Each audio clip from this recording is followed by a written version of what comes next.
Sua probabilidade de sobrevivência no passado seria praticamente nula se fosse acusado de certos crimes ou ousasse desafiar as crenças da época. Na antiga Roma, ser suspeito de incêndio intencional o tornava uma tocha humana. Durante o Renascimento, submeter-se a parasitas para usar roupas luxuosas era algo comum. E se você fosse acusado de um crime na Inglaterra do século XVI, ou pior ainda, na antiga Pérsia, o que o aguardava eram punições completamente infernais. Hoje, vou contar sobre esses métodos de tortura, mas aviso: o conteúdo pode ser perturbador. Depois disso, você nunca mais verá os estalos das velas romanas sem lembrar de sua origem aterrorizante, as velas romanas e o reinado de Nero. No ano 64 d.C., Roma foi palco de um dos eventos mais sombrios e cruéis da história. O imperador Nero, conhecido por seu caráter caprichoso e impiedoso, organizou uma festa extravagante. A celebração incluía vinho, pessoas nuas e espetáculos que representavam o pior da humanidade. No entanto, tudo começou com uma tragédia. Um incêndio devastador consumiu Roma por 6 dias, destruindo 10 dos 14 distritos da cidade, deixando milhares desabrigados e causando centenas de mortes. Logo surgiram rumores de que o próprio Nero havia ordenado que a cidade fosse incendiada para construir um novo palácio.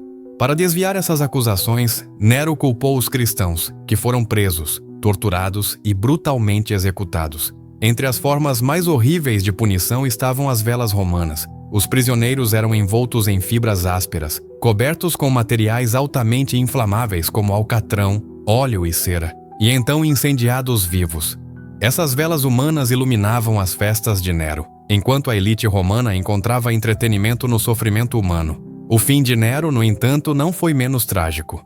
4 anos depois, enfrentando uma rebelião e temendo o sofrimento que ele mesmo havia infligido, ele se suicidou, deixando para trás um legado de crueldade e horror. A caça às bruxas e as acusações de feitiçaria durante séculos, ser acusado de bruxaria era uma sentença de morte certa. Bastava desafiar ideias tradicionais, como afirmar que a Terra girava ao redor do Sol, ou propor que doenças poderiam ser curadas com medicamentos em vez de orações para ser considerado um herege ou bruxo. Mesmo ter uma vida próspera poderia levantar suspeitas. Um exemplo notável é o caso de William Dole, um aristocrata escocês acusado em 1321 de se comunicar com espíritos e derrotar um gigante.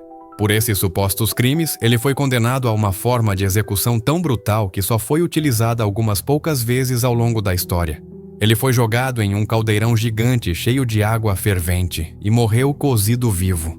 Na Escócia, essa mesma prática foi utilizada em 1437 contra o xerife John Melville, que havia sido muito rigoroso ao exigir que as leis fossem cumpridas. Segundo relatos da época, após sua execução, os nobres que o sentenciaram beberam colheres do líquido do caldeirão como uma demonstração de desprezo. Cozidos vivos por crimes variados, a execução por fervura não se limitou a casos de bruxaria.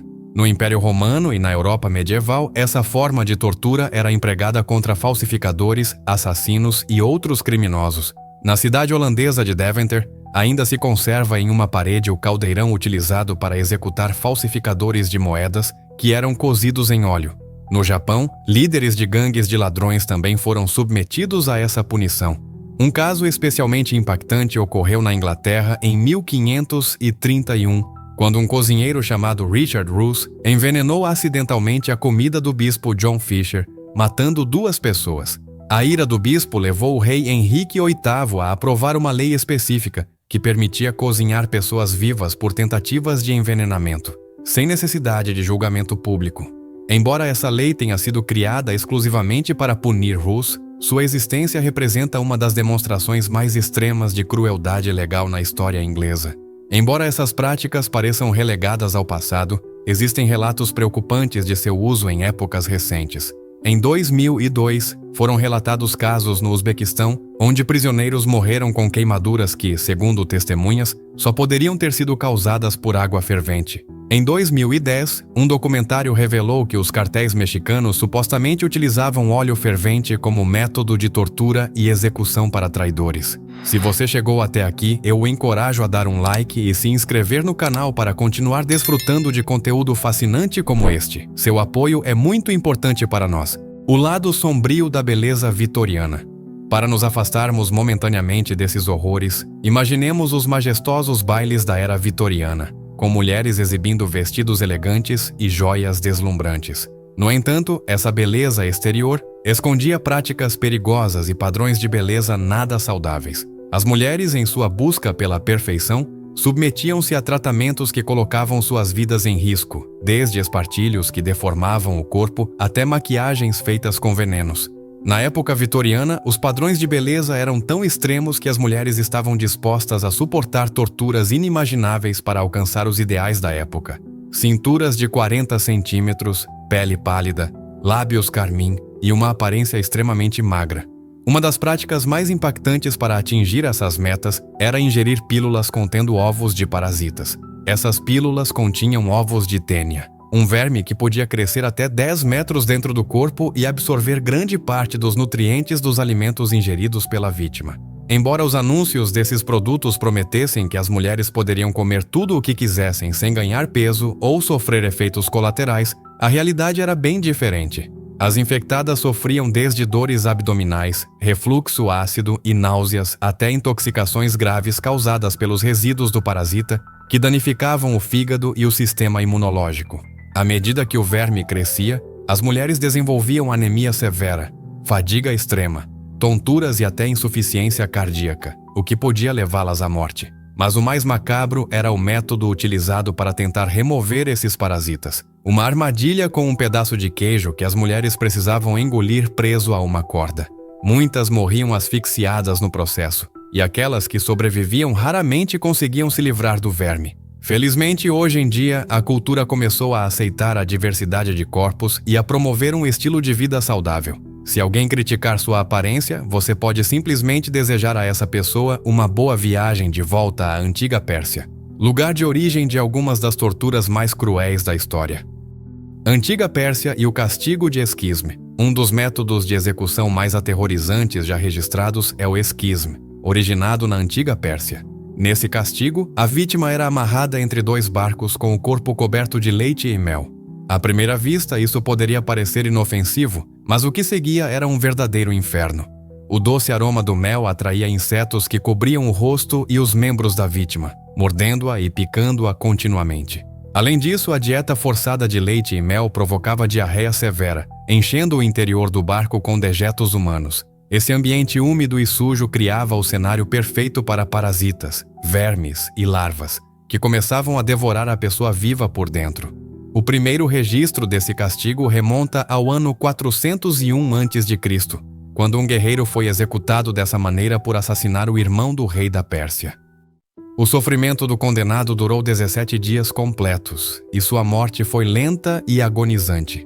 Embora até os tiranos mais cruéis raramente usassem esse método devido à sua longa duração, a criatividade dos governantes antigos para impor punições brutais não tinha limites. Elefantes e a tortura por Gungar na Ásia. Outro método de execução particularmente impactante e aterrorizante foi o uso de elefantes para realizar punições. Conhecido como Gungar, esse castigo era comum em grande parte da Ásia, especialmente no Império Mogol. Os elefantes eram treinados para realizar diferentes truques dependendo da natureza do castigo e das ordens dos governantes. Às vezes, os elefantes eram usados para torturar os prisioneiros sem matá-los, empurrando-os e rolando-os no chão durante dias, como era a prática sob o comando de Akbar, o Grande. Nesses casos, as vítimas podiam até ser perdoadas e libertadas, embora geralmente após sofrerem ferimentos graves. No entanto, na maioria dos casos, os elefantes eram treinados para desmembrar os condenados, esmagando seus membros um por um, ou para executar um golpe final esmagando o peito ou a cabeça do prisioneiro com suas patas gigantes. Esse método não era apenas brutal, mas também servia como um espetáculo público destinado a inspirar terror e obediência na população. Em alguns casos, os prisioneiros eram lançados em uma arena com elefantes incontroláveis. Se conseguissem domar o animal, poderiam receber o perdão, embora esse cenário fosse extremamente raro, e mais um truque de entretenimento do que uma oportunidade real de redenção para o condenado.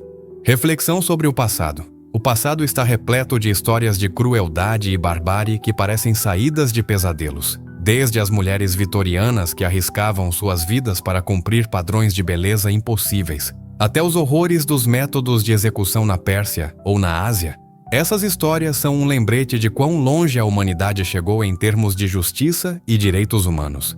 No entanto, também nos alertam sobre os perigos de sacrificar a humanidade em nome do poder, da estética ou do controle.